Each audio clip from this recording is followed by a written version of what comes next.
नमस्कार दोस्तों, मैं आपको आज एक ऐसे ज़िले के बारे में बताने जा रहा हूं जिसका नाम सुनकर लोगों की रूह कांप जाती है, जिसके क्षेत्र के ऊपर कई फिल्में बनी हैं। ऐसा ज़िला जहां पर पुराने समय पर साहूकारों और दबंगों ने आम लोगों को इतना परेशान किया कि लोगों को बीहड़ का दामन लेना पड़ा। मैं बात कर रहा हूँ भारत के हृदय राज्य मध्य प्रदेश के एक छोटे से जिले भिंड के बारे में, जो अपनी वीरता, संस्कृति और इतिहास के लिए जाना जाता है। भिंड का इतिहास बहुत पुराना है। यह चंबल अंचल का एक हिस्सा रहा है, जो पहले गुर्जर प्रतिहार, फिर मुगल और बाद में मराठाओं के अधीन रहा। आजादी के बाद यह मध्य प्रदेश का एक महत्वपूर्ण जिला बना। पुराने समय में ये बदवा नाम से जाना जाता था, जो आगे चल के भिंड के भिंडी ऋषि के नाम पर इसका नाम भिंड रखा गया। यह एरिया हिस्टोरिकली चंबल के बागियों का गढ़ माना गया। 20वीं सदी में यह सुर्खियों में रहा करता था। राजनीति या विकास के कारण नहीं, बल्कि यहाँ के मशहूर डकैत मान सिंह और मलखान सिंह जैसे डकैतों के लिए। बैंडिट क्वीन के नाम से मशहूर बुलंद देवी भी इन्हीं पीड़ों में रहती थी। चंबल का इलाका जंगलों, घाटियों और चंबल नदी के कारण डाकुओं के छिपने के लिए बिल्कुल सही जगह थी। पान सिंह तोमर भी इसी इलाके से आते हैं। दोस्तों, भिंड मध्य प्रदेश के उत्तर पूर्वी भाग में स्थित है। भिंड चंबल नदी के किनारे बसा होने के कारण यहाँ की जमीन काफी उपजाऊ है। भिंड नवंबर 1956 में मध्य प्रदेश का हिस्सा बना। दोस्तों, अगर जनसंख्या की बात की जाए तो 2011 की जनगणना के अनुसार भिंड में 17,03,562 की आबादी रहती है। अगर इसके एरिया की बात की जाए तो यह जिला 4,459 वर्ग किलोमीटर के भूभाग में फैला हुआ है। वहीं पर इसके जनसंख्या घनत्व की बात की जाए तो 382 व्यक्ति प्रति वर्ग किलोमीटर है। इसमें 9,26,940 पुरुष और 7,76,622 महिलाएं शामिल हैं।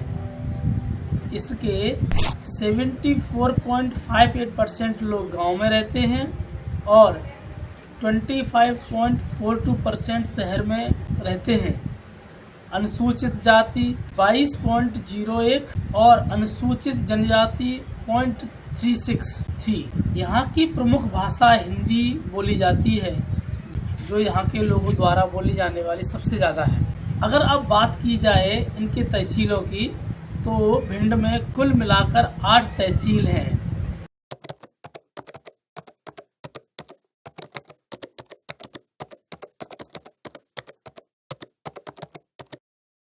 भिंड जिले में सबसे ज़्यादा हिंदू धर्म के लोग रहते हैं और दूसरे नंबर पर मुस्लिम तथा तीसरे नंबर पर जैन रहते हैं।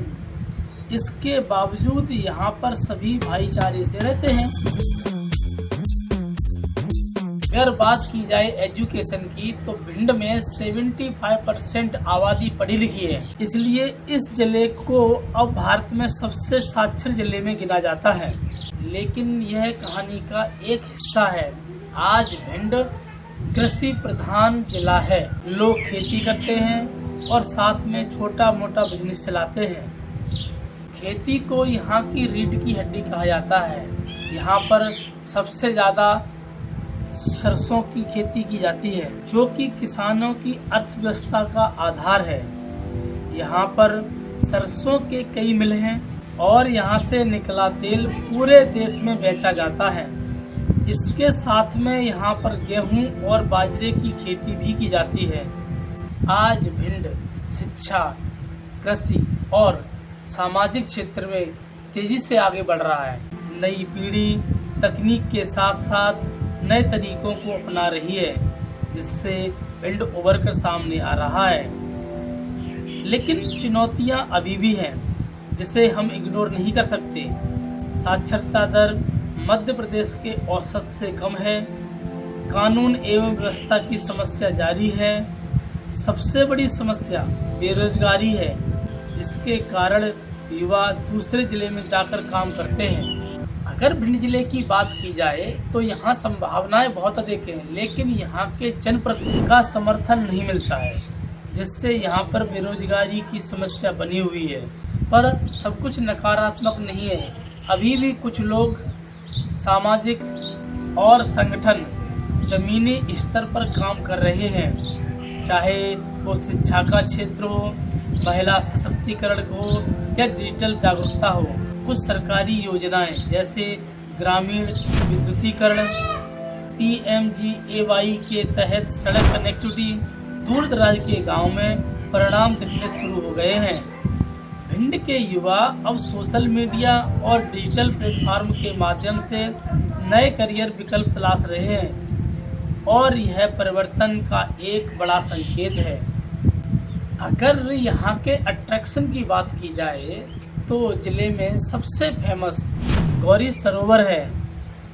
गौरी के पास में ही मनखिंडेश्वर मंदिर है। रतनगढ़ मंदिर भी यहाँ पर अट्रैक्शन की जगह है। यह मंदिर पहाड़ी की ऊंचाई पर बना हुआ है। मंदिर के आसपास का इलाका काफ़ी सुंदर दिखाई देता है। नवरात्रि के समय यहाँ पर बहुत बड़ा मेला लगता है, जहाँ पर लाखों भक्तगण आते हैं। महामृत्युंजय जैन तीर्थ चंबल नदी के किनारे पर बनाया गया है। इसके अलावा भी कई फेमस प्लेस हैं यहाँ पर, जैसे चंबल का बिहड़, गोहद का किला, भिंड का किला, श्री रावतपुरा धाम, मौका जैन मंदिर, अटेर का किला, डॉक्टर हनुमान तंद्रुब्बा सरकार। इसके अलावा भी बहुत सारी जगह है। दोस्तों, अगर आप भिंड में पधारें और पराकी गुजिया, मेहदा का कलाकंद और द्वारका के पेड़े का स्वाद लिए बिना आपका भिंड में आना अधूरा है। दोस्तों, भिंड को लोग उसके अतीत के लिए याद करते हैं, लेकिन भिंड के लोग अब नई कहानियां लिख रहे हैं। एक ऐसा नैरेटिव जहां पर डाकू नहीं, डेवलपर्स, डर नहीं, भविष्य को लोग गढ़ रहे हैं। जब तक हम इग्नोर रीजन्स की कहानियाँ नहीं पढ़ेंगे, तब तक हमारे भारत की प्रकृति अधूरी है। तो दोस्तों, ये था एक छोटा सा सफ़र भिंड की समृद्धि, शिक्षा और इतिहास के बारे में। अगर आपको हमारा यह सफ़र अच्छा लगा हो तो वीडियो को लाइक और शेयर करें, और इसी प्रकार के वीडियो को देखने के लिए चैनल को सब्सक्राइब करना न भूलें। धन्यवाद।